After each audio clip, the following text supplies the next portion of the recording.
আরজিকর কাণ্ডে পুলিশের কাছ থেকে মামলার তদন্তভার বুঝে নেওয়ার পর দ্বিতীয়বারের মতো নির্যাতিতার বাড়িতে সিবিআইয়ের তদন্ত দল এদিন বাড়ি পরিদর্শনে গিয়ে তারা কথা বলেন প্রতিবেশীদের সঙ্গে।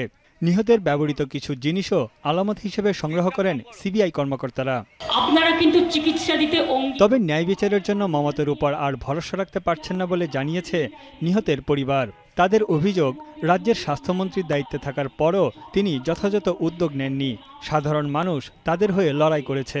उसके ऊपर मैंने तो पहले पूरा भरोसा रखा था, लेकिन जब देखा गलत काम हो रहा है, ठीक से आगे नहीं बढ़ रहा है, जनरल पब्लिक जो बोलता है विचार चाहिए उसको बंद करने का कोशिश कर रही। এরই মধ্যে ভারতীয় সংবাদ মাধ্যমের খবর, নির্যাতিতা ওই নারী চিকিৎসককে ধর্ষণের পর শ্বাসরোধ করে হত্যার আলামত মিলেছে ময়নাতদন্ত প্রতিবেদনে। তার শরীরে 16টি এবং শরীরের ভেতরের অংশে 9টি আঘাতের চিহ্ন পাওয়া গেছে, যার সবগুলোই মৃত্যুর আগে।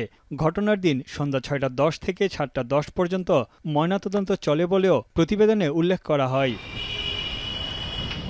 তবে হাসপাতালের কোথায় ধর্ষণ ও হত্যার ঘটনা ঘটেছে তা নিয়ে ধোঁয়াশা রয়েই গেছে। সন্দেহের তীর কলকাতা পুলিশের দিকেও। সিবিআইয়ের ধারণা, হত্যাকাণ্ডে একাধিক ব্যক্তি জড়িত থাকতে পারে। তাই চতুর্থবারের মতো আরজিকর হাসপাতালের সাবেক অধ্যক্ষ সন্দীপ ঘোষকে জিজ্ঞাসাবাদ করা হচ্ছে। তার ফোনের কল রেকর্ড, নাম ও নাম্বার মুছে ফেলার কারণ জানতে চেয়েছেন তারা।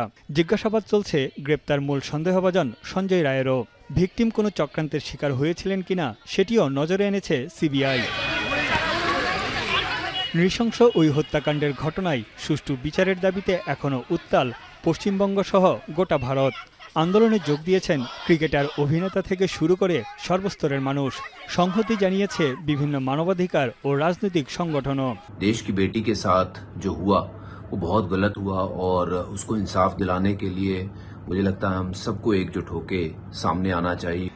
এই ঘটনার সাথে যুক্ত তাড়াতাড়ি তাদের সবাইকে গ্রেপ্তার করে শাস্তি দেওয়া হোক। এদিকে দেশটির সুপ্রিম কোর্টের নিষেধাজ্ঞার পরও নিহতের নাম প্রকাশ করে অনার্স দ্বিতীয় বর্ষের এক ছাত্র। এমনকি রাজ্যের মুখ্যমন্ত্রী মমতা বন্দ্যোপাধ্যায়কে হত্যার হুমকিও দেন তিনি। সামাজিক যোগাযোগ মাধ্যমে সহিংসতা ও উস্কানিমূলক পোস্ট দেওয়ার অভিযোগে এরই মধ্যে তাকে গ্রেপ্তার করেছে কলকাতা পুলিশ। তানভীর জানি, এখন বিশ্ব।